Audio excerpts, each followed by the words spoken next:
Hey everyone, this is Lisa from Life in Layouts, and today I'm back with day number 5 of 30 Days of Sketches with Christy's Beautiful Life. Today's sketch is brought to you by Sandie over at Steak Goddess, and another one of the sketches that are definitely my jam with lots of full-size photos and blocked paper. I pulled out the Doodlebug Great Outdoor Collection, and I'm going to document some photos of Eli at a pumpkin patch, but not really pumpkin patch photos. These are just random photos of Eli, and when I have a set of photos like this from an event that are just kind of random, I like to put them together and then just do some sweet journaling to him. So I have 6 photos that are going to span across the layout, and they are all of him playing at the play area at this pumpkin patch that we had attended a couple years ago. I first started out with this brown paper over on the far left, and this is from the Doodlebug Petite print, and it is the wood grain paper. Then I brought out this polka dot paper because I knew that I wanted just one strip of the polka dots to go at the top of the layout. And of course, I always struggle with trying to cut out a strip. So I did end up cutting 3 to be able to get the strips correctly. I tried out multiple pieces of paper for the top part. I really liked that floral, but it just didn't look right with the polka dots. I then tried a bunch of different things. And I finally landed on this brown paper that has all the different colored leaves on it. But the issue that I was having was with that brown paper on the left hand side and the brown background paper of the leaves, I thought it was just way too much brown. So I tested out a couple of different sheets of paper to include an orange as well as 2 shades of green. I first started with the grasshopper, didn't like that, tried out the citrus, was okay with that, but it's like, I don't know about that. Then I pulled out all of my yellows. This was before I had them organized by their names. I just had them organized by light colors, so my yellow and orange were together.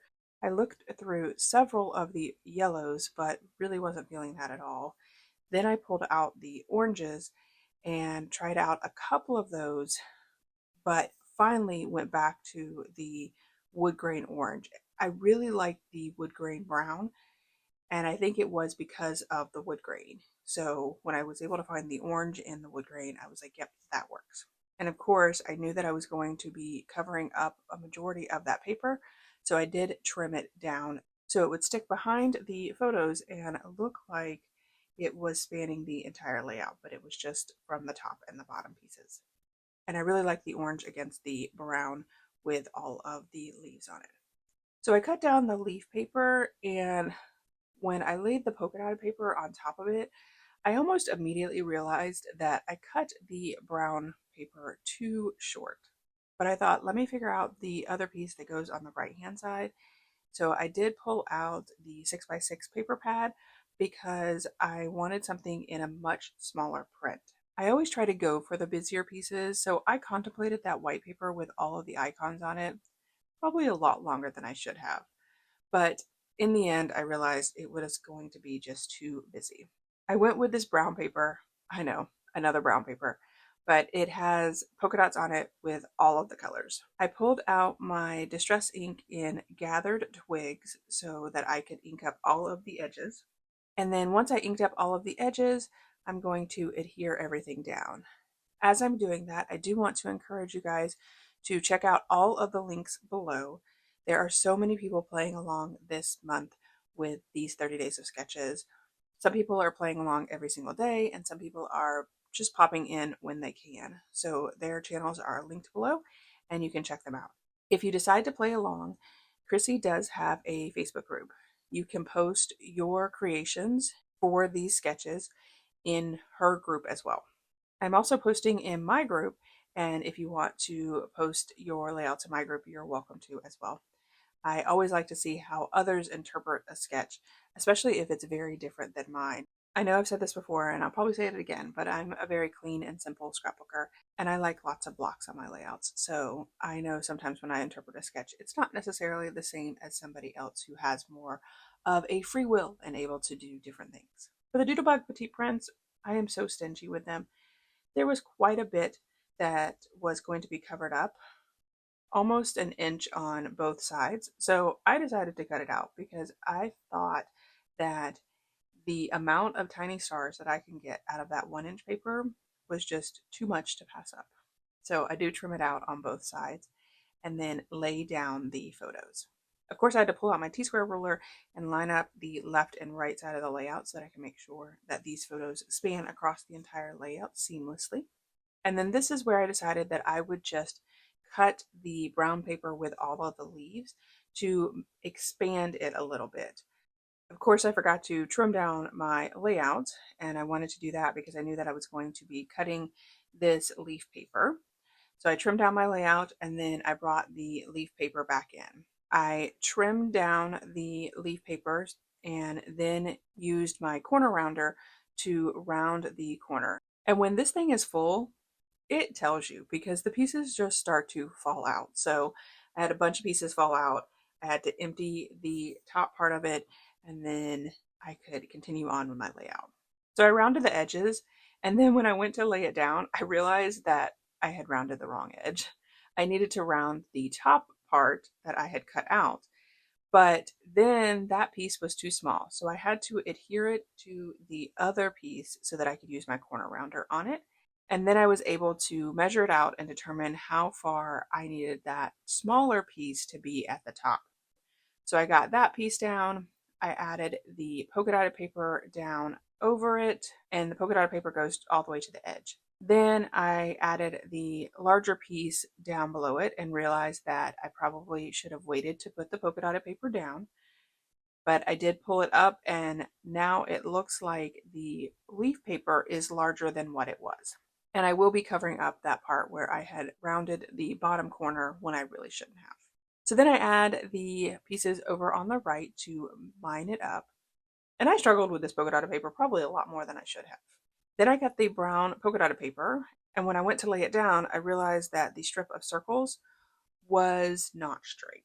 So I had to pull that up, make sure that it was straight, and then I was ready to add the polka dotted paper down, but it was way too short. So I went back to the other piece and cut a larger piece, and I really like the way that it goes above the leaf paper. So I pulled out my T-square ruler and added that piece down. I just laid it flat and then bent my layout back a little bit so that I could tuck it underneath the photos. Then I pulled out this doodle pop, and this doodle pop is what gave me the idea for this title. My title is going to be Nuts About You, and with a little squirrel as well as some acorns around the layout. I think it really ties it in. I pulled out my dies, and I'm going to use this die for the word nuts and you. And I got this die from scrapbook.com. I'll link it below for you guys if you'd like to pick it up. I really like to mix and match the plain font with this scripty font. So I'm going to use the scripty font for the word about. I mess around with it quite a bit trying to figure out the order of the words that I want, whether I want them on 2 lines or 3 lines, but I do finally end up with them being on 2 lines. I am going to make dickers, which is just 2 pieces of white cardstock on the back and then adding a piece of pattern paper on top of it. For this one, I pulled out the Doodlebug Petite Prints in Swimming Pool in the linen paper, and it looks like a small grid. So I'm using my silhouette mat that I have cut down to adhere the layers together. And using the mat really helps because it keeps the letters together and they don't move around as I'm trying to adhere the top layers to it. Once I get the title created, then I start to work on the title cluster. I first pulled out the main doodle pop, which is that little squirrel sitting on a wood log, and I added the word you to it as close as possible so that I would have enough room for the word about. Then using my tweezers and glue press, I adhere all of that down. I do pull out my Xyron sticker maker for the word about. Because it is so tiny, it just makes more sense to use the sticker maker. Sometimes I pull it out, sometimes I use my liquid adhesive. It really just depends on my mood. Once I get it run through the sticker maker, I then roll over it with my brayer, and I take a pokey tool and go around the edges of the letter. This helps so that the glue doesn't expand out and you have all of these like weird glue pieces sticking outside the letters. Sometimes I do have to go in after I put it down to get some of the pieces out.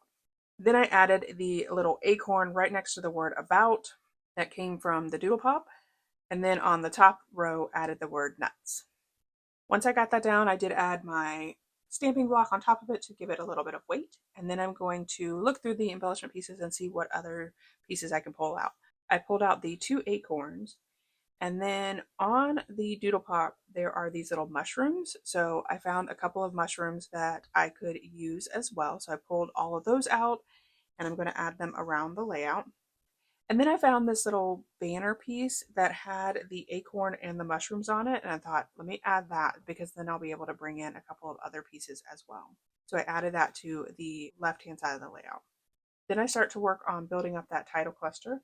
I added the mushroom as well as the pine cone over on the far right. And then I did add a little mushroom in between the word about and you. Then I decided that I wanted this particular acorn up on fun foam. So I pull out my fun foam strips and added that to the back of the acorn, and then added that acorn right next to the word nuts.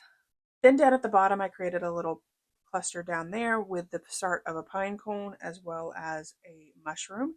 And then I pulled out the icon sheet and added another mushroom as well. I like having the icons as well as the mini icons because I feel like I need 3 sizes of these items to add to my clusters. Then I pulled out another pine cone, and this is where I'm going to cover up that mistake where I used the corner rounder on the wrong piece. I added the pine cone as well as a blue mushroom, and then I'm looking through the pieces trying to find something else to add.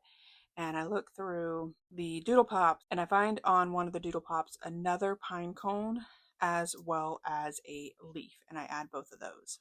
Then I'm going to pull out my tiny stars that I've already created. I will always create extra tiny stars in the Doodlepug petite prints because I know that I'm going to use them on lots of layouts. So I'm pulling out the stars in the swimming pool as well as the brown and the yellow, and I'm just adding them to the clusters as well, just using my tweezers and my glue press. I knew I was going to add the journaling down in the bottom area, so I just pull out the strips that I keep on my desk to show you guys where I plan to add the journaling. And then that is it for this video. Here's my final layout as well as some close-ups. I did journal offline, and my journaling says, "These photos capture your essence perfectly, Eli. You, my awesome nephew, are a powerhouse of kindness and strength. Count your lucky stars, kiddo, for having me as your proud aunt. Stay true to yourself, chase those dreams, and don't take life so seriously. Know that I've got your back and loads of love to give always." If you enjoyed this video, if you wouldn't mind giving me a thumbs up, I would really appreciate it. If you haven't done so already and you want to see more double page layout inspiration, make sure you hit that subscribe button. Thanks everyone for watching, and I hope that you have a scrappy day.